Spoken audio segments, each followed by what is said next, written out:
one more. Yes. You were very hard in your opening remarks on Seven-Story Mountain, although perhaps not harsher than Merton himself in some of his later writings. I wondered if you saw continuity between the experience he describes there and the later stage. You speak of his development of contemplative prayer, but where do you see the continuity between the narcissistic Merton you describe in the early phase and the later Merton? There does seem to be a break in your presentation. Yes. Yeah, I think that's a very good question, because I think that Seven-Story Mountain is an extremely important book. When people say to me, what should I read? How should I start reading Merton? I always say, you've got to read Seven-Story Mountain first. Now, if you stop at the end of that, you're not going to understand Thomas Merton, but you've got to start there. Because I think it's a germinal book. I think that that everything that is in that book represents things that Merton grew into more completely, or that he moved away from, that he reacted to. But I think that in a sense, Seven-Story Mountain tells everything about Merton. If you expand some of the ideas of Seven-Story Mountain into, for example, his later thinking about solitude. He was drawn to solitude, and Seven-Story Mountain makes that very clear. What happens in his life later on is that he understands more fully what solitude means, so that's a development of a theme that is in Seven-Story Mountain. The same thing with contemplation. He had a very deep desire to be a contemplative when he went to Gethsemane. And that desire never left him. I think that was a very strong urge all through his life. But he expanded his understanding of what it meant. And there are also things that he reacted against. Namely, he went there, I think, with a wrong idea that the monastic life was the only life, and he reacted against that. And some of the strongest criticisms of monastic life are contained in some of the later writings of Thomas Merton, for example, in a book like Contemplation in a World of Action. But I think that it's a very important book, and I think you bring up a very important question, that there is a continuity and there is a discontinuity. And one of the tasks that I think scholars still, I think Merton's scholarship is still kind of in its infancy, really. With the publication of Michael Mott's biography, and with the beginning of the publication of the letters, we're beginning to have more material available. But I think real scholarly work on Merton, not really very much has been done.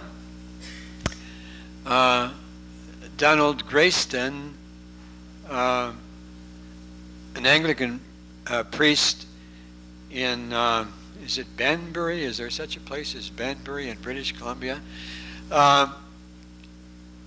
He has done a study of the three different versions of Seeds of Contemplation. Seeds, and then a revised version that was published. Seeds was published in 49, and in December 49, Merton did a slight revision. So there's a second version, still called Seeds of Contemplation. And then New Seeds, published in 1962. And Donald has done a very armored edition of this, and I think this sort of thing is very helpful. He's also doing a critical study, as I understand from him, of Seven-Story Mountain. I suggested in an article a few months ago that it was time for somebody to do that. And I got a letter a couple of months later from Donald saying that he had taken up that suggestion and that he had gotten an okay to do it, and he was contacting the trustees of the Merton Legacy Trust to ask for an okay to do that. And I think he's in process of doing that. But as I say, I think that real scholarship is still pretty much in its infancy, and the kind of question that you posed is the kind of thing that has to be tackled.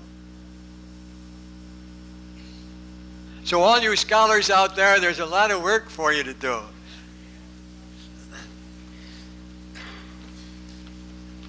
Thank you very much, Monsignor Shannon.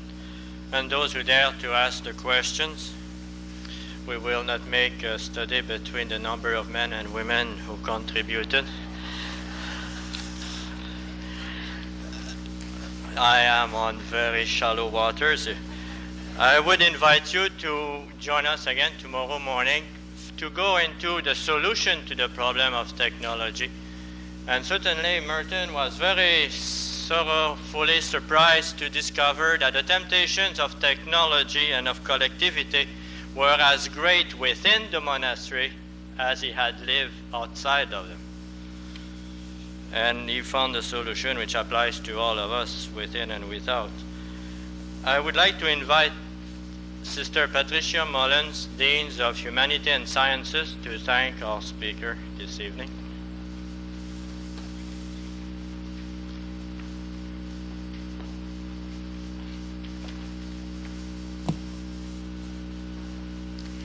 On behalf of the Sisters of Charity and the Religious Studies Department of Mount St. Vincent University, and of all here present, I am most pleased to have the opportunity to thank you, Monsignor Shannon, for your words of wisdom to us this evening.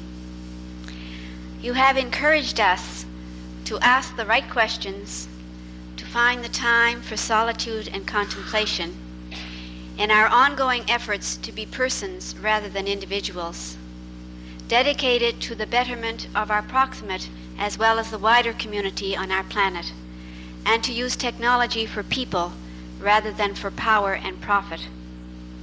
I do hope that the angels are still around to preserve us from the perils of rhinoceros.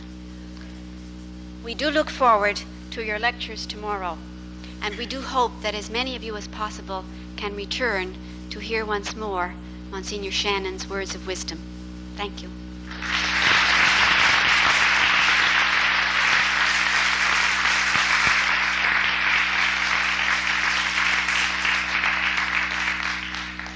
You are all invited to have some refreshments in the faculty lounge on the 4th floor, room 405, and personally discuss with Monsignor Shannon.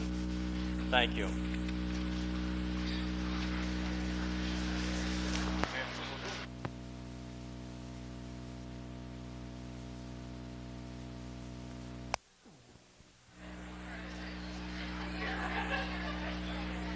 Good morning, everyone. On behalf of Mount St. Vincent University and the Religious Studies Department and the Sisters of Charity, I would like to welcome you this morning to the second lecture of the Elizabeth Seton Lecture Series for 1985. Last evening, the series began with a consideration of Christian living in an age of technology.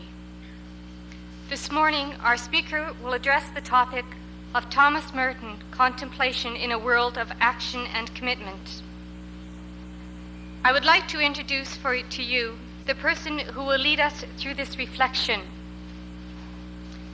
Monsignor William Shannon has been a student of Thomas Merton's life and works for many years and is internationally recognized as an authority in the field of Merton spirituality.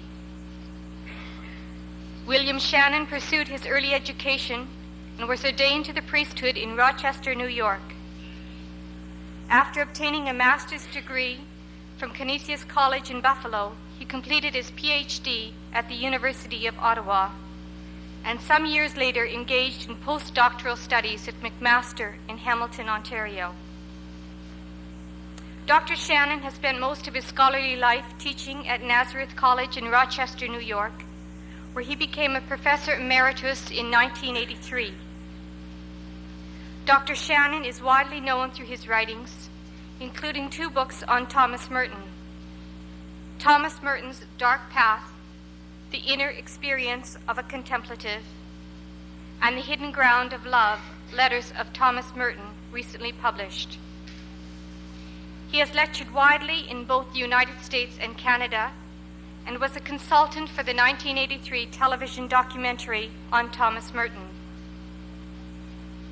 Finally, Monsignor Shannon's productive career has been recognized by numerous awards, among which are the College Theology Society's Best Book Award, the Nazareth College Faculty Distinguished Colleague Award, and an honorary doctorate degree from St. Bernard's Institute in Rochester, New York. Dr. Shannon.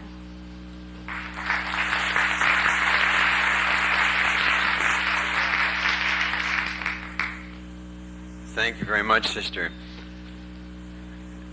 It's a pleasure to lecture here, and if you see me always reaching regularly for a glass of water, I want to tell you this is the only place that I've ever taught where they actually have pure gin, and so I take frequent sips of water, as you'll notice. In the mid-40s, a student at St. Mary's College, Notre Dame, wrote to Thomas Merton, then a young monk at the Abbey of Gethsemani in Kentucky, asking him to tell her what contemplation was all about. And his response to her request came in the form of a small book bearing the title, What is Contemplation?, with permission to publish it. This book, while by no means his best answer to the question, shows how very early this question engaged his attention. Indeed, there is a sense in which it may be said that the title of this book, What is Contemplation?, spelled out the continuous quest of Thomas Merton's life and of most of his literary endeavors. It is scarcely an exaggeration to say that in ultimate terms his whole life was devoted to a search for an ever deeper answer to the question, what is contemplation? He never ceased asking the question. His whole life is colored by the ongoing effort to clarify and refine his answer, and yet, to the very end, he was never fully satisfied with the answers he gave. Indeed, in 1966, he wrote, "I don't really want to write about spiritual things. I have gradually developed a nausea about talking about contemplation, except when I really have to." And this exception clause is typical of Merton. In his later years, he was always talking about the inadequacy of words, but of course using ever so many words to say it. And then he goes on, "The words about contemplation sound too empty and trivial. I just don't feel like spinning out a lot of words about God and prayer. I feel, in fact, immensely poor and fallible, but I don't worry about it. I just live." This statement came late in his life, 2 years before his death. Before he came to write it, he had already spun out quite a lot of words about contemplation, and no matter how inadequate he felt the words were, we are all the richer for them. His life, as I say, can hardly be understood apart from this lifelong effort to achieve a deeper experience of contemplation. It was the very marrow of his deep solitude, for in contemplation he confronted God and his own real self, that true self, which he experienced as nothing apart from God. Contemplation was also, as I suggested last night, the motivation of his social concerns and his deep commitment to justice and peace and human equality. For in contemplation he met his fellow men and women in God, not as a faceless mob, not as the collectivity, but as human persons, each infinitely precious and all bound to one another in a network of relationships that made them one. If in his earlier works on contemplation, Merton tended to see it as something that one does, his later writings, especially after he came under the influence of Zen, make it clear that contemplation is more properly something that you are. In other words, there is a difference between seeing contemplation as an exercise, like meditation, that one gives a certain amount of time to, and seeing contemplation as a way of life. Contemplation, rightly understood, is not just a period of time that we set aside in an otherwise hectic and fragmented life. It is rather a way of being at all times. What I'm suggesting is that it would be a misunderstanding of the richness of the contemplative experience to say, now I'm going to give an hour of my busy day to contemplation, and for this hour I will be a contemplative. Rather, my approach should be, I am a contemplative. Contemplation is an habitual stance in my life. Now I shall set aside an hour to intensify this ongoing experience. For Merton would say, I think, that we do not really become contemplatives, but that we are, all of us, contemplatives in the root of our being. For at the root of our being, we are one with God, we are one with each other, we are one with the world in which we live. Spending time in prayer, therefore, must not be looked upon as a means of achieving this unity, but rather of recognizing that it is there. Prayer does not make us contemplatives, it makes us aware that we truly are contemplatives, but at a level of perception that we do not often achieve, many of us at least. Prayer, silence, solitude are moments of grace that awaken us to the contemplative side of our being, but we do need to be awakened to it. But at the same time, I want to say it is there for the awakening. There is a Zen saying, if you understand, things are just as they are. If you do not understand, things are just as they are. We are, all of us, contemplatives in the center of our being. This is the way things are, whether we understand or not. But what a difference it makes when we do understand. If I were asked to choose one word that expresses Merton's perception of the contemplative dimension of human existence, the word I would choose is the word awareness. Contemplation is simply being aware where we are, in touch with what is real, in total awareness. It does not really mean having something happen in our lives that never happened before. God is always present in our lives. He is always doing things in our midst. We have to take notice. We have to be aware. And the point needs to be made, however, that contemplation is a special kind of awareness. That is why I use the word total awareness, because I want to differentiate it from the ordinary awareness that we have of what is going on about us. Still, I want to say that this ordinary awareness that we have about what's happening around us can prepare us for that deep awareness that is contemplation. One of the problems we face in trying to reach the contemplative dimension of our being is that so often we do not have even this ordinary awareness.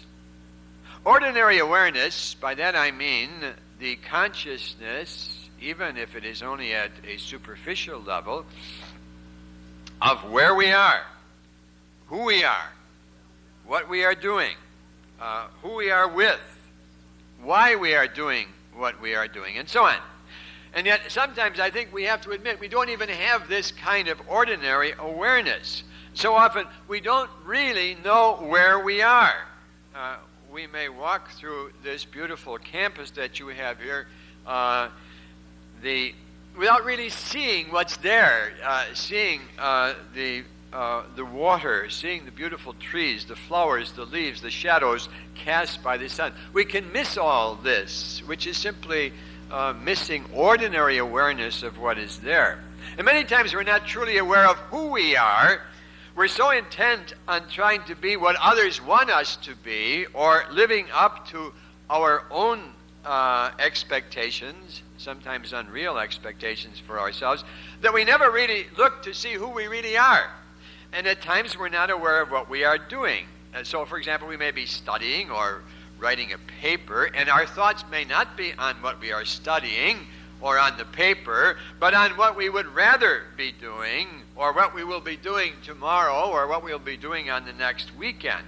We miss the significance of what we are doing now because our minds are not here, they are elsewhere. Think for a moment, where are your minds right now? Are they on this, or are you thinking about what's going to happen afterwards? Sometimes we don't know who the people are with whom we are with. We converse with someone, but our thoughts may be miles away. We don't really hear what they are saying.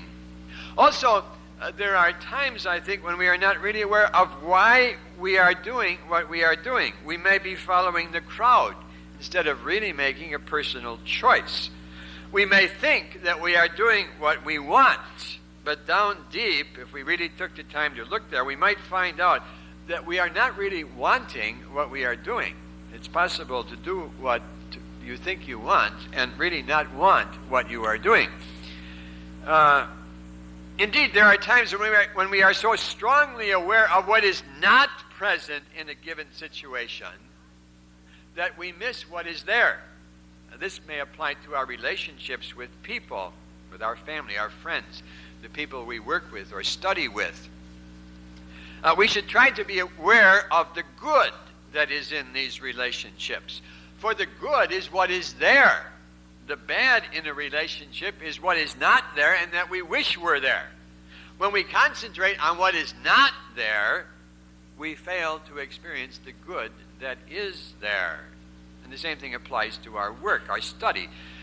There are certain elements that we want to be there, but actually they are not. And again, if our whole attention is focused on what is not there, we miss the experience of the reality that is there.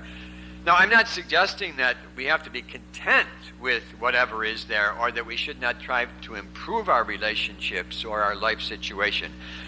But in the meantime, it is important that we be truly and vitally aware of the good that is there. And there are certain obstacles that prevent us from being aware of reality in this ordinary sense, whether the reality be the reality of God or other people or the world. One of these obstacles is preconceptions. So often we fail to see reality because we decide beforehand what we are going to see. What happens then is that we tend to see what we expect to see instead of what is actually there. If, for instance, you expect someone to be unresponsive to you, you are probably going to experience unresponsiveness in this person. Perhaps in a situation of that sort, we should try to see that the person is responding to us, but in ways that we did not expect. And because we did not expect this kind of response, we may not see the response that is actually there. Preconceptions about people can so often be an obstacle to a real awareness of them. We fail to see what can be loved in them because we are so taken up with what cannot be loved in them. In other words, we miss seeing what is there because we're so occupied with what is not there. We also have preconceptions of what the experience of God should be. And when we don't have that kind of experience, we may think that we are not experiencing God when we actually are, but not in the way we expected. Psychological tests have proved that we often see what we expect rather than what is really there. A test was given to a group of people with a deck of cards. It was a very simple test. A card was turned over, and people were asked to identify what the card was that they saw. One of the cards that was turned over was a red 6 of spades. Most of the people identified it as either a 6 of spades or a 6 of hearts rather than a red 6 of spades. In other words, they didn't see what was there, they saw what they expected to see. And another obstacle, of course, to true awareness is preoccupation. When we are preoccupied, we are thinking about some past experience or looking forward, sometimes with joy or fear, to some future experience, so that we are prevented from experiencing what is happening now. Preoccupation is another word for distraction. Distraction means being pulled not so much in the wrong direction, but in different directions at the same time. It is a kind of fragmentation of our lives and our activities. And of course, if we are distracted in prayer, it's probably because we're living distracted lives. To expect to be without distraction in prayer when we are constantly being distracted in our daily lives is to expect the impossible. We can be recollected at prayer only if we're doing our best to live unified, recollected lives. Perhaps at this point I might recapitulate what I've been saying. I've been trying to suggest the importance in our lives of simply being aware of who we are, where we are, what we are doing, why we're doing it, and so on. I've also suggested some of the reasons why we seem at times to lack this ordinary awareness of what is going on in our lives. But I need to make clear that this kind of awareness, which I have called ordinary awareness, is only a preliminary condition, an important preliminary condition, but a preliminary condition for achieving the total awareness of which Merton speaks when he talks about contemplation. Total awareness is more than simply being in touch with what is happening about us, though that is important. Total awareness is not just a matter of being more alert than other people. Total awareness is nothing less than a whole new way of life whereby we move to a different level of consciousness in which we come to see God, ourselves, and all else that is in an entirely new light. We undergo a metanoia, that is a change, a conversion experience. But it's not just a change of our behavior. A contemplation is a transformation of our consciousness. We enter, therefore, into a new world where we see reality as it actually is. Or to say the same thing in a different way, we return to the world in which we were intended to exist from the beginning. This return to our beginning is fundamental to Thomas Merton's understanding of contemplation. Contemplation is nothing less for him than a return to the mythical garden of paradise. Or if you wish, it is a way of overcoming original sin, that condition of alienation that has put us out of touch with what is most real. For original sin carries us out of the garden and leads us into dwelling places of unreality, in which we do not see things as they really are. We see separation where we should see unity. We see the surface of things where we ought to see their depths. For the garden from which original sin expels us was the place where perfect harmony reigned, and where the man and the woman were fully in touch with reality, the reality of God, of themselves, and of the world of nature. They were one with God as they walked in the cool of the evening with Him who is all. They were one with one another, not even having clothes to serve as a barrier to their communion. They needed no zoos to keep the animals in, because in the garden, the wolf is the guest of the lamb, the leopard lies down with the kid, The cow and the bear are neighbors, and the lion eats hay like the ox, as Isaiah put it. The mythical garden of Genesis, this place of origins, where there is only harmony and no discord, where there is only unity and no separateness, where reality is experienced as it is, this garden was the garden of contemplation. Expulsion from the garden was a fall into discord, separateness, and illusion. It was a fall from contemplation.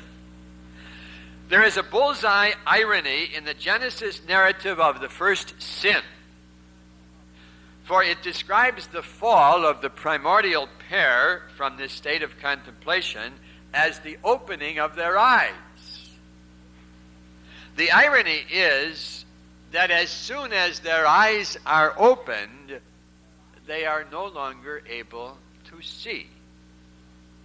They can no longer see God. Why? Because they hide from Him. They are no longer at one with Him. They cannot see themselves, for they put on clothes to hide their naked openness to one another. And instead of celebrating their communion, they hurl accusations at one another. There is now competition, manipulation, even sexism in the garden.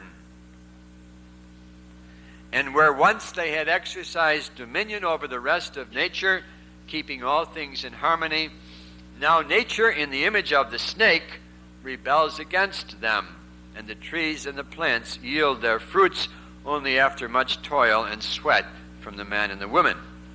There is a touch of genius in this irony which describes their sin as the opening of their eyes.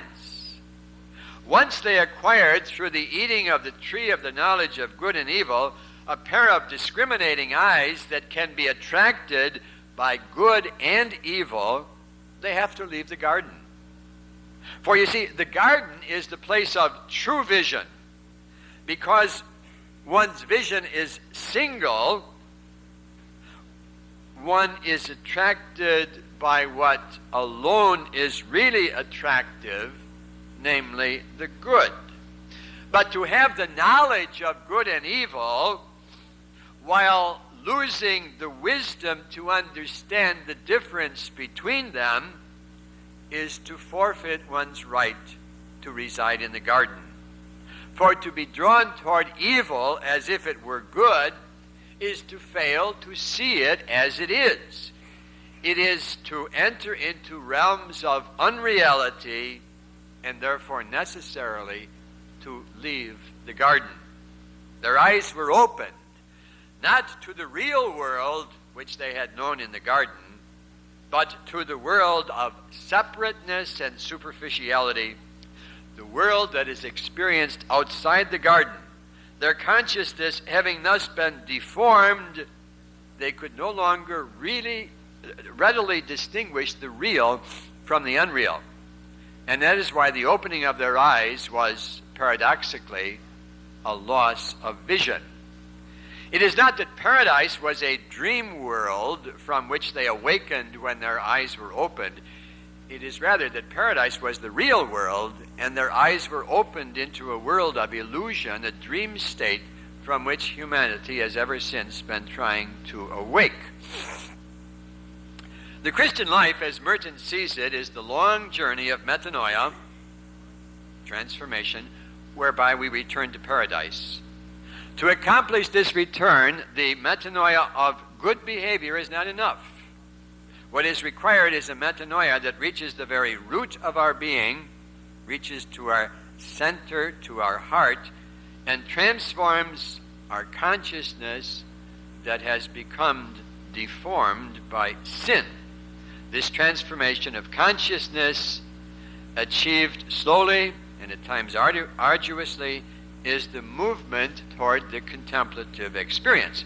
Contemplation is the way out of the dream state that mistakes the unreal for the real. That is why Merton describes contemplation, and there are two very good chapters in New Seeds, the first 2 chapters of New Seeds of Contemplation. There he describes contemplation as an awakening to the real. He also describes it as life fully awake, fully aware that it is alive. He also says it is a breakthrough to a new level of reality. Also, a living contact with the infinite source of all being. A contact not only of minds and hearts, but a transcendent union of consciousness in which man and God become, according to the expression of St. Paul, one spirit. It is, he also says, an extreme intensification of conscious awareness, a kind of total awareness. Those are Merton's words. Again, he says, we are called to become fully real by attaining to a reality beyond the limitations of selfishness in the spirit. We are, in other words, called to return to paradise. As I was preparing this talk, it occurred to me that I might have given it a very picturesque title. I might have entitled it, in the form of a question, Am I a man or a butterfly? Now, some of you may recognize that such a title would be practically a quotation from the eminent Taoist Chinese philosopher whom Merton admired so much, Chuang Tzu. One day, Chuang Tzu tells us he had a dream. Here's the way he described it. He said, Chuang Tzu, dreamed I was a butterfly fluttering hither and thither, to all intents and purposes, a butterfly. Suddenly I awakened. Now I do not know whether I was then a man dreaming I was a butterfly, or whether I am now a butterfly dreaming that I am a man. Now, Chuang Tzu's reflection on his experience is not as odd as at first seeing it might seem to be, because the question he is posing is an all-important one, namely, what is the state of consciousness that puts us in touch with the truly real? We all recognize the difference between dream consciousness and ordinary waking consciousness. Let me give you an example. Suppose that I had a dream last night, and in the dream I was standing on the edge of a very high cliff and looking down I could look down at huge jagged rocks that were down below this cliff. So here I am standing on the cliff, and several hundred feet drop, these jagged cliffs down below, the water rushing up on these cliffs, and then suddenly, to my horror, the ground gives way beneath me, and I find myself plunging headlong towards those jagged rocks. And in the middle of my fall, I wake from my dream, perhaps with a cry of horror, and as I arrive at ordinary waking consciousness, I experience a deep sense of relief when I realize that what seemed to be happening to me was not happening after all. It was only a dream. I had not been falling. There was no cliff. There were no jagged rocks. Now, what happened to change terror into peaceful relief? It was the fact that I had moved from one state of consciousness into another. While I was in the dream state, the dream objects were very real to me. You ever notice sometimes when you wake up from a dream, the dream objects still, even when you wake up, they still seem to be real for a while. And while you are in the dream state, they are very real.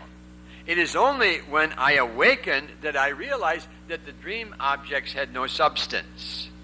When I passed from the dream state to the state of ordinary waking consciousness, I was able to repudiate the dream objects.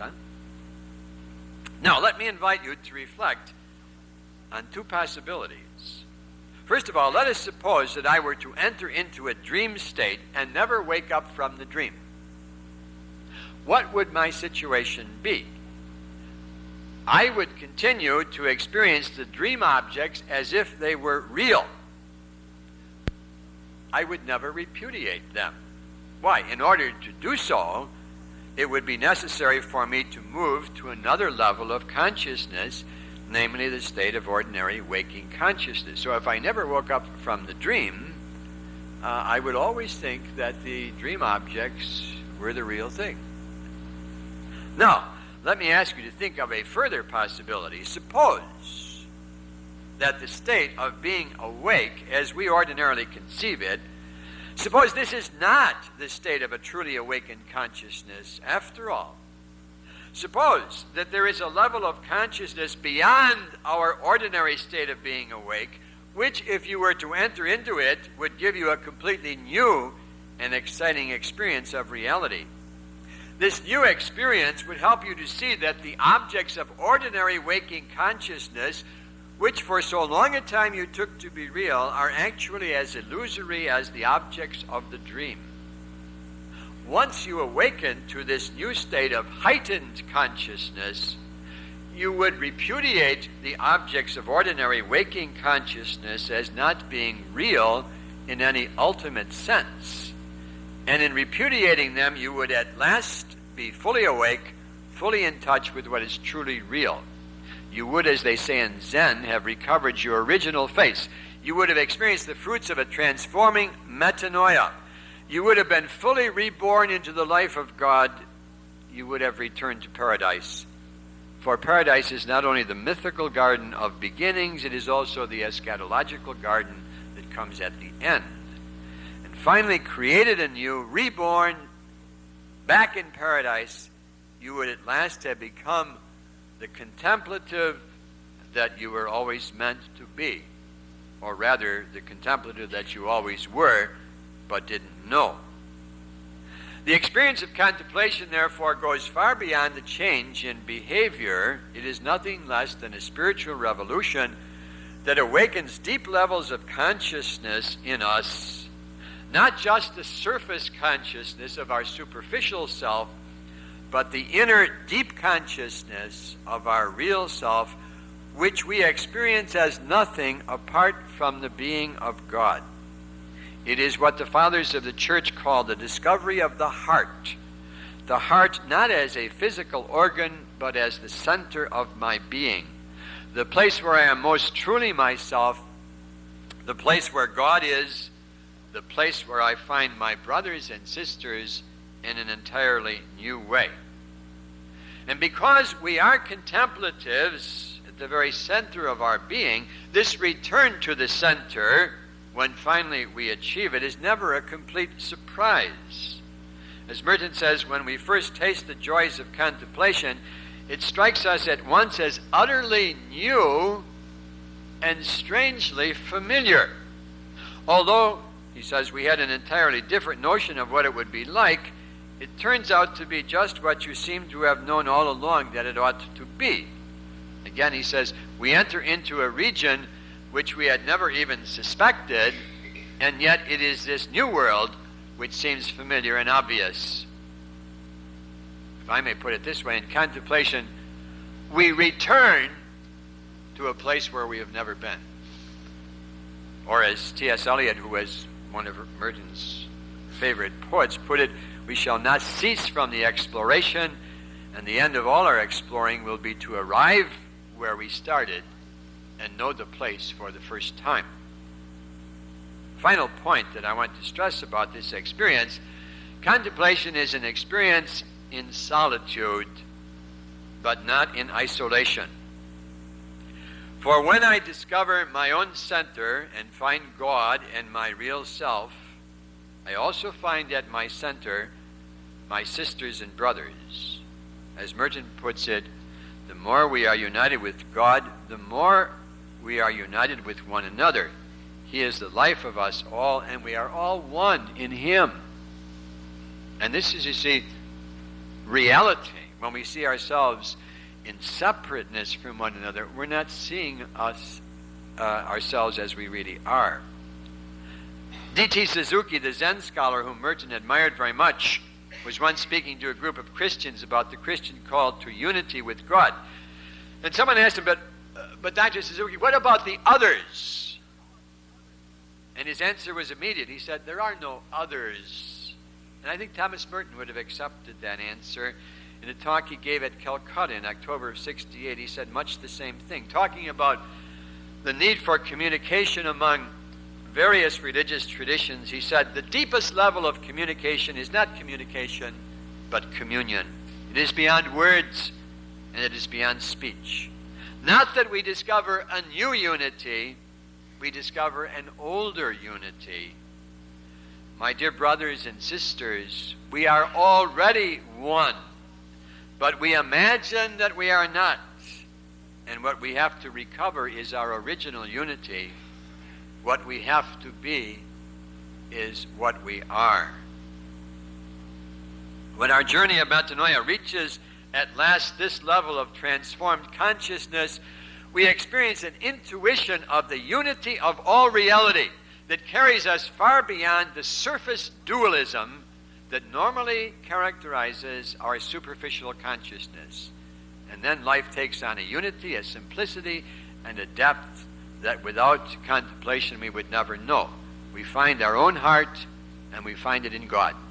We find too our brothers and sisters, and we find them in God. Now, listening to a talk on contemplation without having the experience of it is a little bit like going to a restaurant to read the menu without ever getting down to eating the meal. So, let me say, ask the question, what can a speaker say about how to become a contemplative? Well, not very much, I'm afraid. In fact, Merton once remarked that one might as well try to teach someone how to be an angel as to how to teach them to be a contemplative. And yet, though contemplation cannot be taught, it can at least be recognized when it occurs. And I would dare to say that it is something that we have all experienced, if only momentarily in our lives. We all have moments when we are suddenly, and in some cases unaccountably, overwhelmed.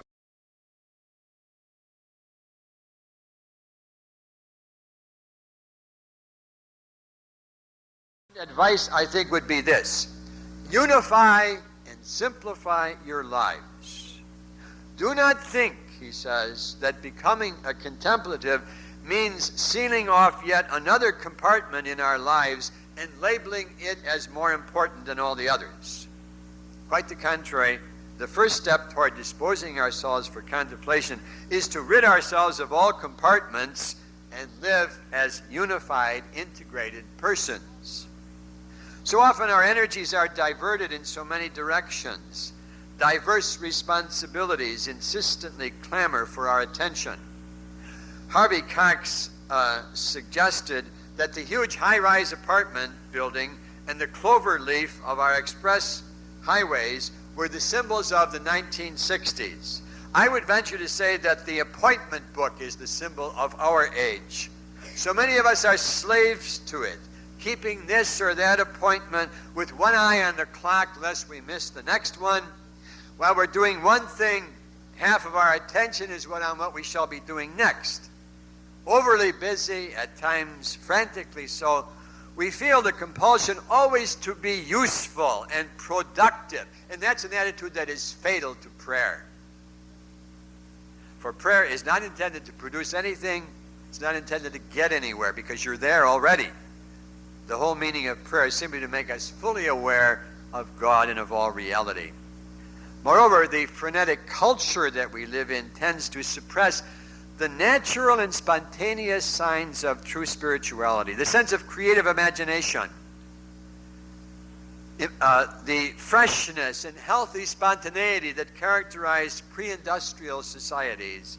These are all but squeezed out of us by a technological and computer society that tends to anonymize people, to manipulate them, and to cast them into a single mold. If we really are serious about disposing ourselves for a more contemplative kind of life, we must, to some degree, I think, go counterculture. We have to learn to let go of some of the things that clutter our lives so mercilessly. We have to strive to be less busy and more quiet.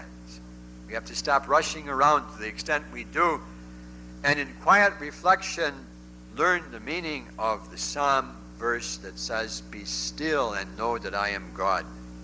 We need also to have more time in our lives for good, natural, aesthetic, and liturgical experiences that can help us to reach deeper levels of our consciousness and enable us to stop living on the surface of our existence. We need to strive to please God in all that we do and to live lives of warmth and openness to our neighbor. We have to realize, too, that there is a rhythm to prayer as there is a rhythm to life.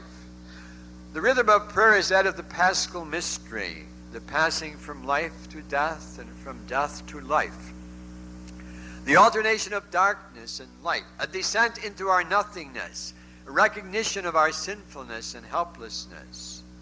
But there are also those times when we pierce through the darkness as God leads us by the light of faith into unknown realms where we become increasingly receptive to the hidden workings of the Spirit of God and begin not just to say, but really to experience that God is all and that we are one with all. Unity is the key, but we have to put it in the lock and turn it. And yet with all, we should not be over anxious about becoming contemplatives. Merton reminded himself in the Sign of Jonas, the important thing is not to live for contemplation, but to live for God. And if we try to open our hearts in attentiveness to God's presence and in loving concern for others, contemplation may come in the windows, or rather into the open heart, unheeded and unobserved. Then the life task of metanoia will be achieved, transformed in consciousness. We will at last recognize our true self, and in that recognition we shall know God. For it is He Himself who contains within Himself the secret of our identity. Thank you.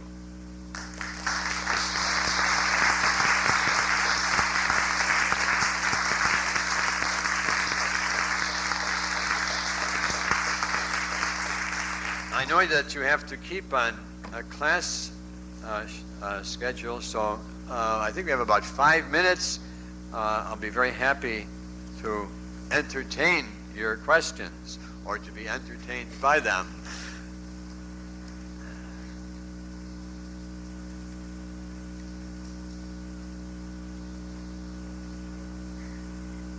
Do you believe Thomas Merton was a mystic?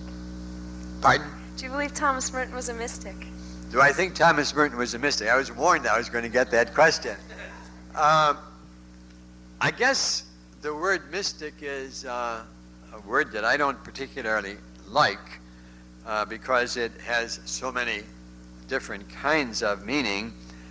I think that Merton was a contemplative, and I believe that the word contemplative is what I mean by a mystic, and therefore I think I would want to say yes, that Thomas Merton did have the mystical experience, he did have the contemplative experience. I don't think that his writings, his letters can be explained apart from the fact that he did have that experience. And I would, as I say, liken the mystical experience to the contemplative experience, the experience of unity, of oneness, and so I guess I would say yes to your question.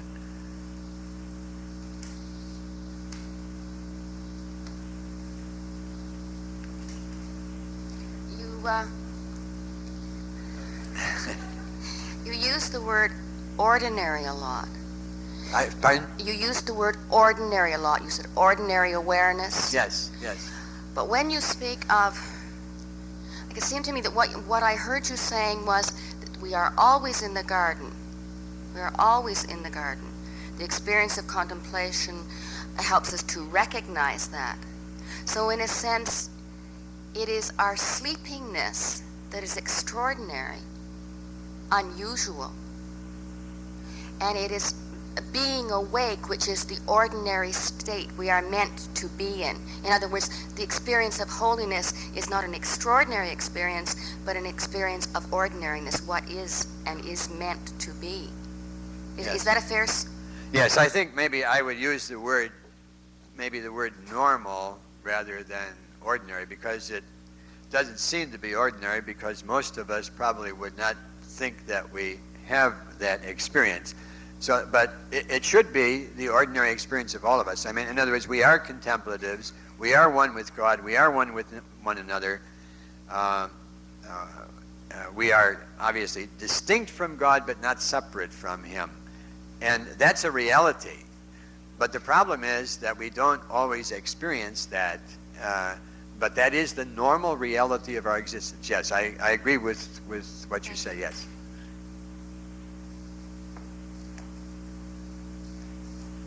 And I'm consciously advocating here a non-dualistic understanding of God in the world. I think that one of the great harms that has been done by a systematic theology that is not counterbalanced with a mystical theology has been to separate God and the world, and therefore to present Christian theology in terms of a dualism, God there and we are here. Obviously, that's not the God that we are talking about, because the God we are talking about is the God who is the source and the ground of everything that exists. And therefore, while obviously we are distinct from God, we are not God, we are not separate from God, because how could we be separate from the ground in which we exist? But we have tended to separate ourselves from God, and therefore to speak in terms of a dualism. What the mystical writers have always talked about really is a non-dualism, namely that we are not, while distinct from God, we are not separate from Him, and therefore it's not that God is out there and the world is over here. Anything else? Yes.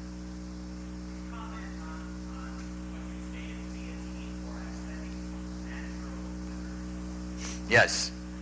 I didn't quite say that. I said a need for good natural experiences, good aesthetic experiences, and good liturgical experiences. And my point is this, that you really can't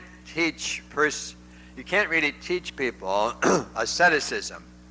Namely, you can't teach them how to deny themselves the legitimate pleasures of life, because there may be a need to do that if one is going to build one's prayer life.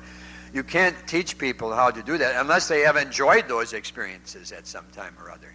And those experiences themselves can dispose us and maybe even lead us into the contemplative experience. I think maybe, some people can be contemplative, much more contemplative with a Mozart concerto than with a typical Sunday homily. Of course, that's not a very fair comparison, but yes. Shout, yes. Yes, I can, yes.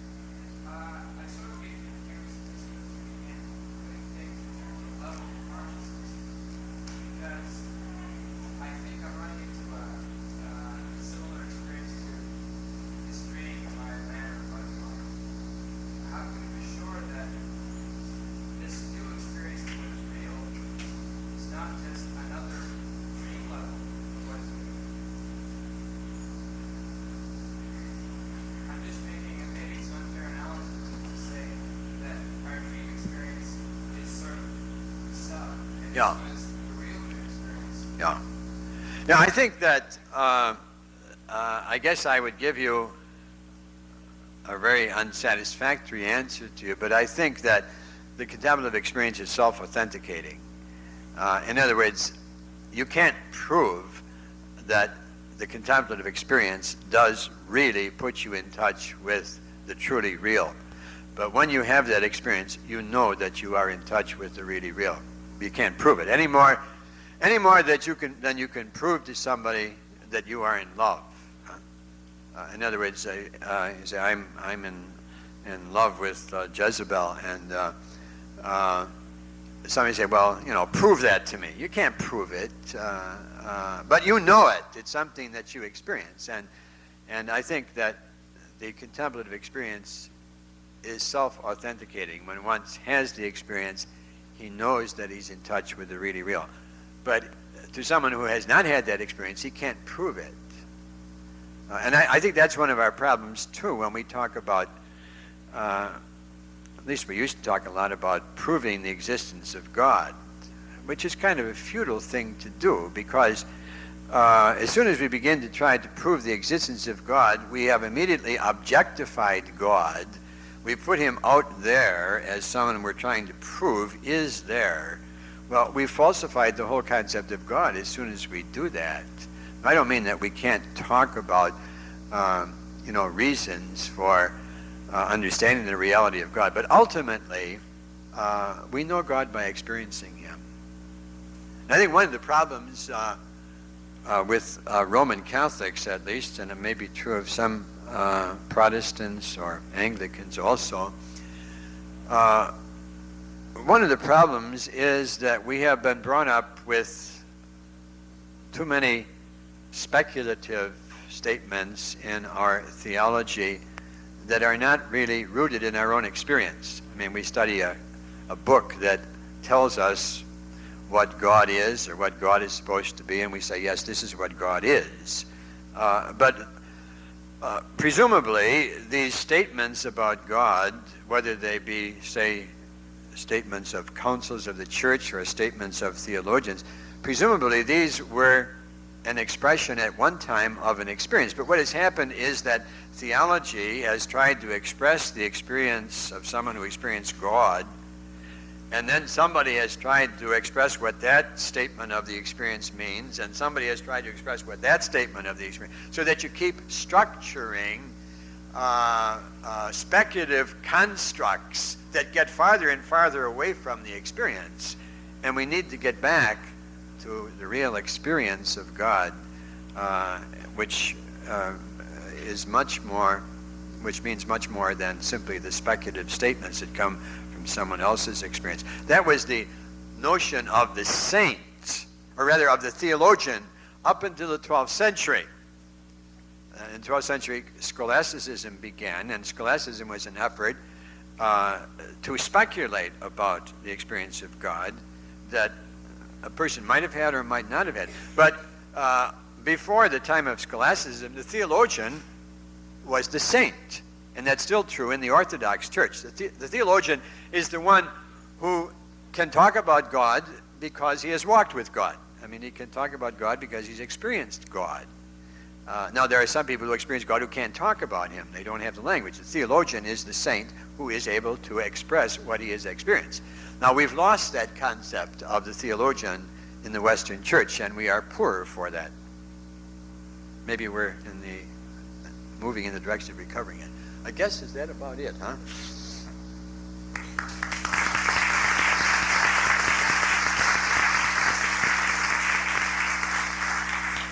Thank you, Dr. Shannon. Dr. Shannon would be pleased to meet with anyone who would be interested in entering into a dialogue in the faculty lounge in room 405 at this time for an informal discussion. And I'd also like to invite you back this afternoon to the 2 o'clock lecture, Thomas Merton, Peace and Justice in the Global Village. Thank you.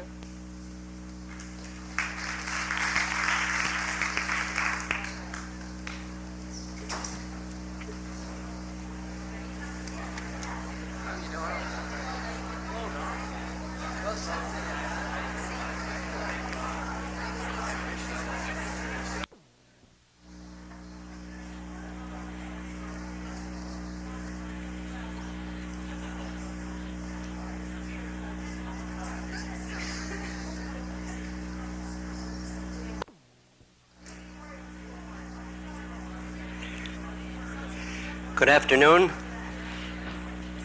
and welcome to the third lecture of our current series of Elizabeth Seton lectures. Our topic, as you all probably know, is Thomas Merton, his life and works, and our speaker is Dr. William Shannon. I'll not repeat the lengthy introductions that have been given to Monsignor Shannon. You probably know him very well by now. In any case, if you don't, his words will speak for themselves. Suffice it to say, perhaps, that he brings to us, after many years of study of Thomas Merton and his works and serious reflection, a wealth of knowledge of and insight into the mind and heart of a spiritual man.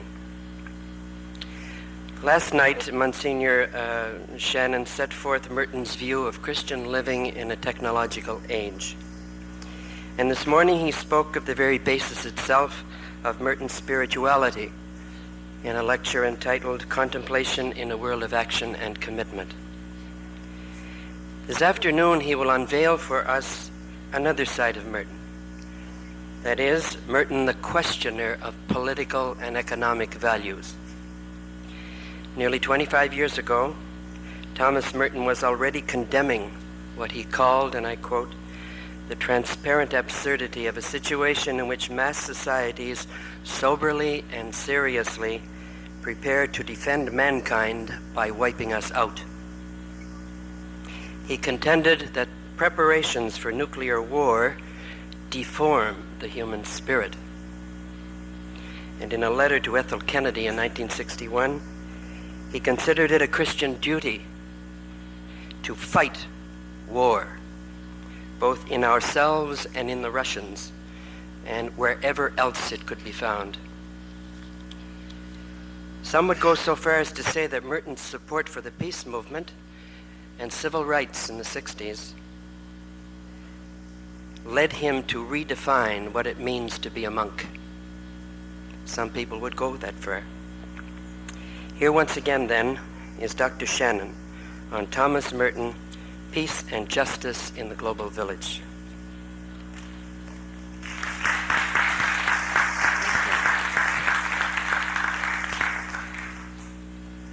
Thank you. In 1941, Thomas Merton entered the monastery of Our Lady of Gethsemane in Trappist, Kentucky. He went there with the conviction that he wanted to give up everything in order to dedicate his life to the search for God. He had, so he thought, left the world to find God. And he was in deadly earnest about this. Writing in 7 Story Mountain, he said, "Never since I entered religion have I ever had the slightest desire to go back to the world." A few pages later, he addressed God in one of those prayers.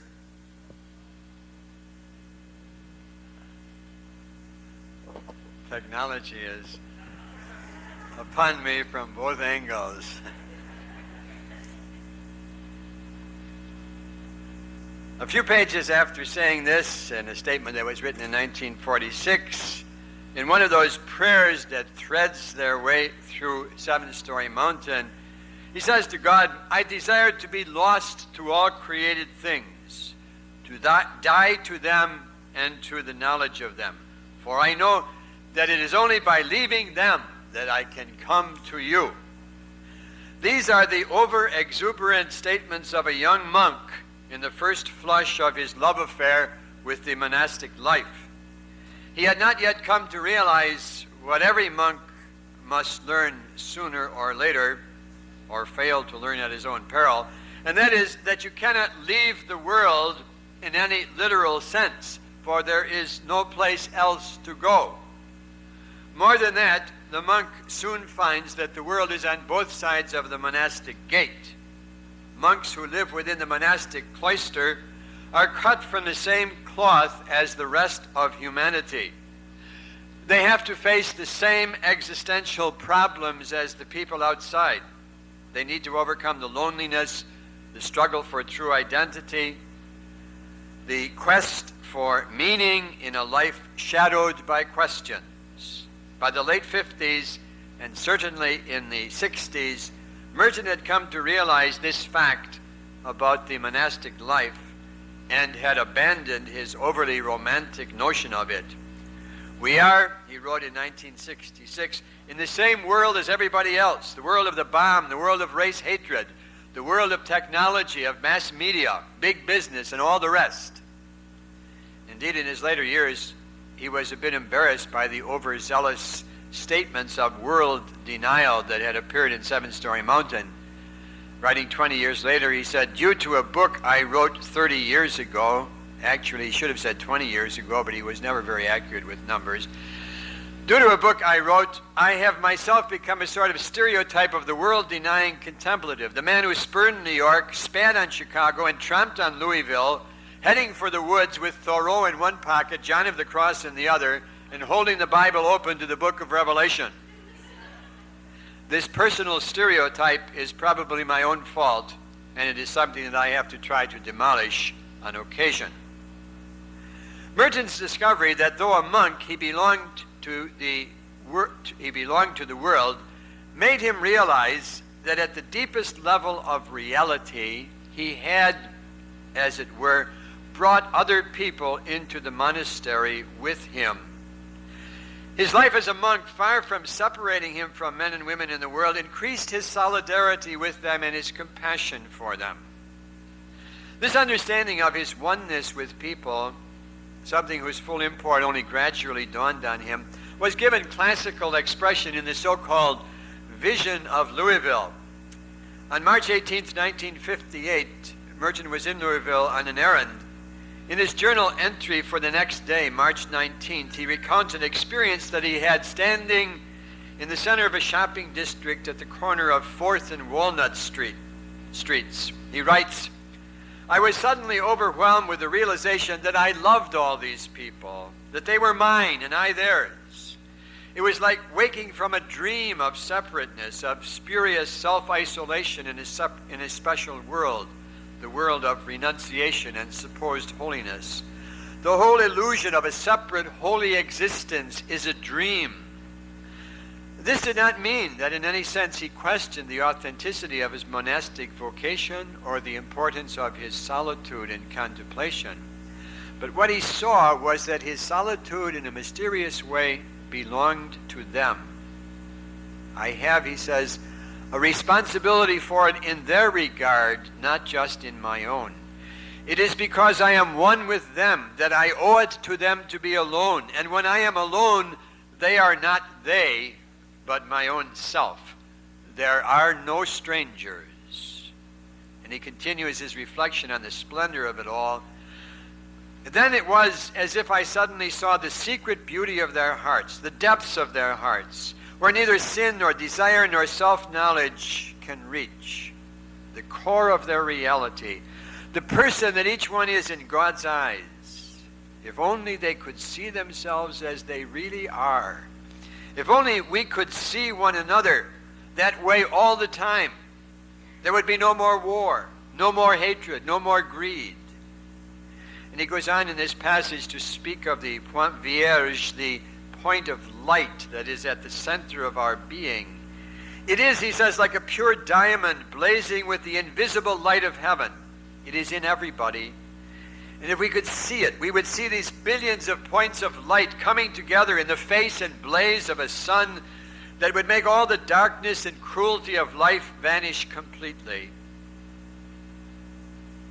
This is the experience that Merton had at the corner of 4th and Walnut. I should mention in passing that some Merton devotees go to Louisville and search for that corner so that they can stand there and have a mystical experience. But alas, they cannot find 4th and Walnut anymore because that corner has now become 4th and Muhammad Ali Street. Merton would have enjoyed that. But he speaks of these billions of points of light at the heart of all of us coming together in a blazing, fiery unity. This moving word picture that he draws recalls to my mind a vivid experience I had several years ago when I was making a retreat at Merton's Hermitage in the woods at Gethsemane. One evening I sat for a long time on the porch of the Hermitage. It got dark, and the fireflies, so it seemed, began putting on an entertainment for me. There seemed to be hundreds or even thousands of them in the valley. One would light up here and one there. And I thought to myself, what if they all lit up at once? The whole valley would be a blaze of one light, of fiery light. And I remembered Merton's remarks about those points of light in each one of us coming together in a blaze of light. And I understood what he meant when he said, if this could happen, all the darkness and cruelty of life would vanish. If Merton came to see the splendor of people, it was because in contemplation he had discovered God, in whom these people find their identity and their uniqueness. He discovered the splendor of people because he discovered the splendor of God. He discovered that the God he had come to the monastery to seek was not a monastic God. He too, like the world that he created, is on both sides of the monastic gate, for God is inseparable from the world he created. The reason this is true is that God is the absolute, and the absolute, Merton insists, must be understood as neither existing nor non-existing, but as the ground of all that exists. I think this is very important for understanding Merton, this understanding he had of God. The absolute, he says, is not a thing alongside of other things, or even a person alongside of other persons. So often we think of, there are various objects, there are horses and houses and buildings and people and John and Mary, and there's God. And he's a big object, but he's one among a number of things. And that's simply a false understanding of God. The absolute, Merton said, is not another existent added to the existence grounded in it. In his attempt to articulate his experience of God, Merton found it particularly helpful to look at the insights of the 14th century Rhineland mystic whom he admired so much, Master Eckhart. And in one of his holographic notebooks, Merton quotes a difficult but I think stunningly illuminating statement from Eckhart. Now, if anybody doesn't like Eckhart, you can fall asleep for about 3 minutes, because I'm going to spend a little time on Eckhart and what this quotation that Merton recorded in his reading notebook, because I think it's important to the subject we're talking about. Here's what Eckhart says: the divine one is a negation of negations and a denial of denials. Doesn't sound stunningly illuminating, does it? He goes on to explain. Every creature contains a negative, a denial that it is the other. God contains a denial of denials. He is the one who denies of every other that it is anything except himself. Now, as I say, at first hearing this may not sound terribly illuminating. But let's reflect for a moment on his words. What he is saying is that creatures are finite. That is to say, their being is limited. A particular creature is this, not that. It is this very limitation of their being that distinguishes one from another. To say that something is this is to say that it is not that. In other words, to say that a horse is to deny that it is a house. This is what Eckhart means when he says every creature contains a negative, a denial that it is the other. But God, he goes on to say, contains the denial of denials.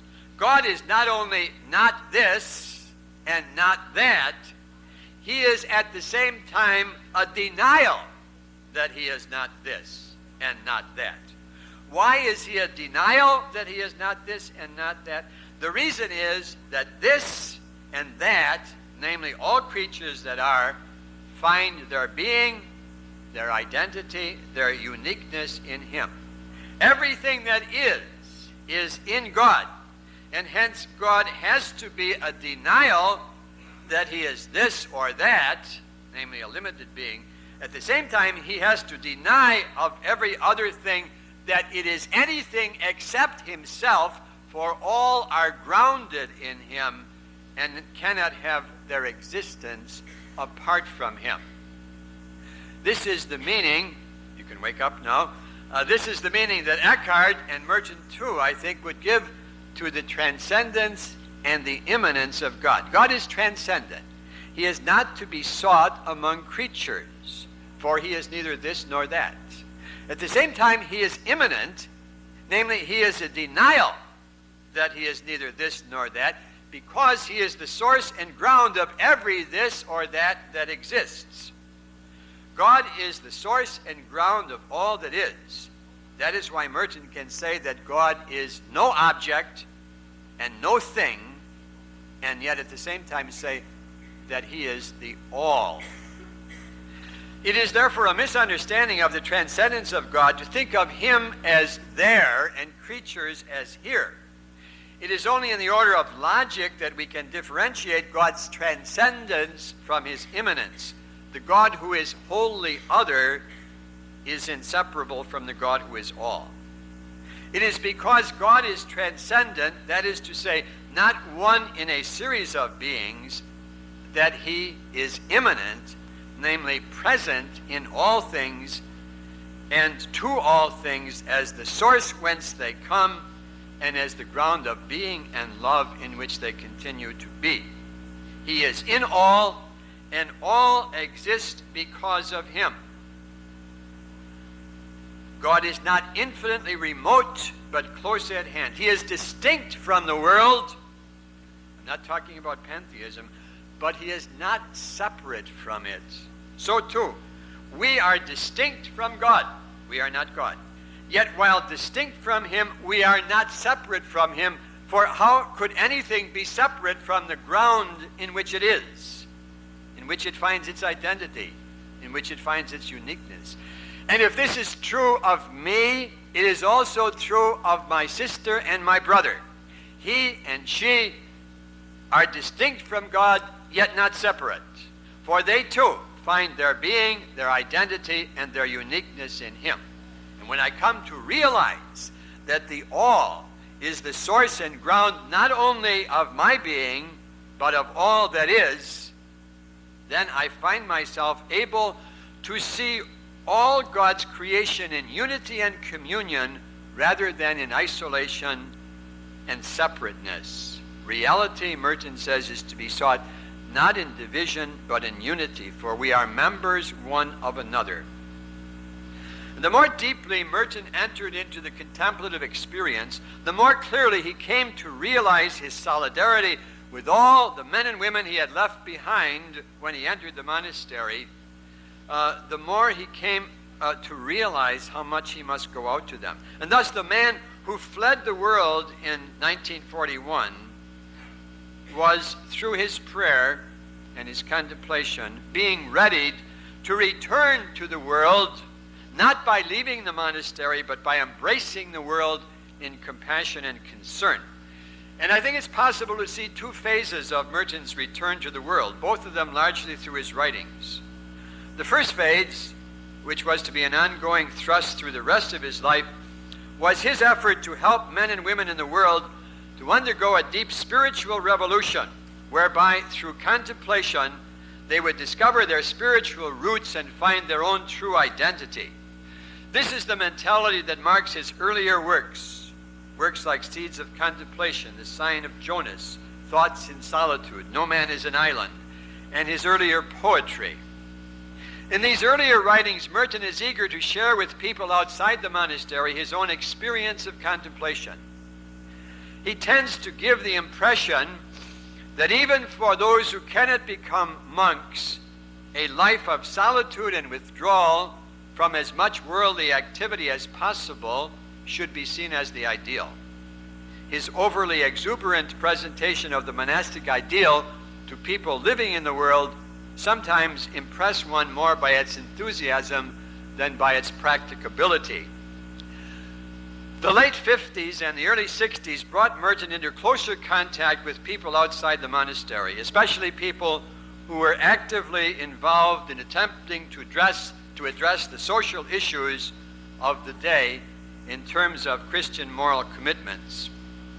As these contacts grew, and as his own perception of reality deepened, Merton began to realize that simply advising people to withdraw from worldly activities might well amount to inviting them to shirk the social responsibilities to which God was calling them. The spiritual transformation of individuals, therefore, was not enough. What was also needed, and indeed this was essential to the spiritual growth of individual persons, was a transformation of those structures of society and even of the church that dehumanized people, oppressed them, and thus rendered them incapable of developing the contemplative side of their being. Though he never abandoned his efforts to call people to a deeper inner life, he does move in his later works from what we used to call spiritual writings aimed at helping people to save their souls to extensive social criticisms aimed at redeeming the world and helping it to become a place where people could live together in peace and justice and equality. Merton's growing commitment to social concerns was expressed in incisive articles on racism, war, nonviolence. More than that, the hermitage at Gethsemane, which he used largely for meetings in the early 60s, and where he came to live full-time in 1965, that hermitage became a haven for the leaders of the various movements for racial justice, for peace, and nonviolence. Merton became a kind of guru in solitude for people throughout the country whose lives were dedicated to the creation of a society where justice and peace would flourish. Thus, for example, in 1964, leaders of the peace movement met with him at the Hermitage for a 3-day discussion on the topic, Our Common Grounds for Religious Dissent and Commitment in the Face of Injustice and Disorder. He was regularly consulted by members of the Catholic Peace Fellowship and was in frequent contact with the Fellowship of Reconciliation. And one of the fatal ironies of the spring of 1968 is that Martin Luther King was actually planning a visit and a retreat at Gethsemane when he was assassinated at Memphis on April 4th. But this is getting ahead of the story. What I want to discuss with you briefly in the remaining time that I have in this talk is Merton's involvement in the peace movement. His entrance into the peace movement came as a surprise to most people, a joyous surprise to the handful of Catholics who had worked in this area with little recognition from their co-religionists and often with open opposition, as a disconcerting surprise to a great many Catholics, including some members of the American hierarchy, who felt that this good monk should give his life to prayer and leave the conduct of the affairs of the world to those who were more knowledgeable. His first efforts in writing for the peace movement came quietly and unobserved. Merton was all too aware that he was taking a risk in writing in this area, and that he would probably run into problems with the censors of his order and also with ecclesiastical censors. The way he went about writing his first article on the issue of war and peace and then getting it published is very interesting. Suppose that you had a reputation for being unworldly, a person of prayer, and you wanted to get an article published that would have to be passed by censors who would take a rigid view of what was appropriate for you to publish. Where would you be inclined to put such an article? Obviously, the best place to hide it would be somewhere in the middle of a book on prayer.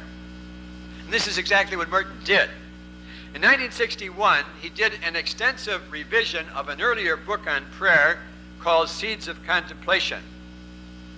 In this revision, called New Seeds of Contemplation, he lengthened and strengthened a chapter with the title, The Root of War. The chapter was general, somewhat abstract, suggesting it was fear that was the root of all war. There was nothing startling in the chapter, nothing dangerous, certainly nothing that could not appropriately be said by a contemplative monk, so the chapter was readily passed by the censors. Then immediately, without waiting for the publication of the book, Merton did what he had no right to do, since the book actually belonged to the publisher. Merton sent this chapter as an article for publication in the Catholic Worker. It is at this point that the Mertonian intriguing becomes its very best. To the version that had been passed by the censors, Merton added 3 long paragraphs, which of course the censors never saw, and suggested to Dorothy Day that they might well be put at the beginning of the article. They would, he said, put the article in proper context. They certainly did.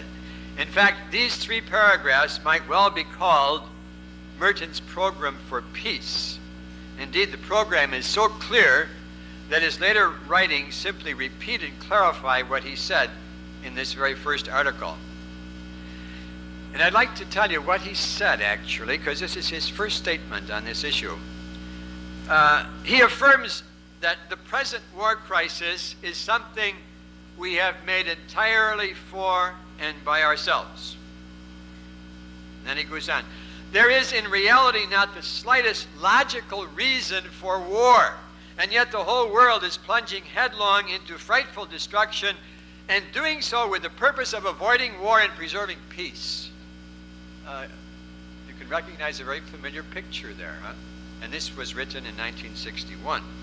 He goes on, this is a true war madness, an illness of the mind and the spirit that is spreading with a furious and subtle contagion all over the world.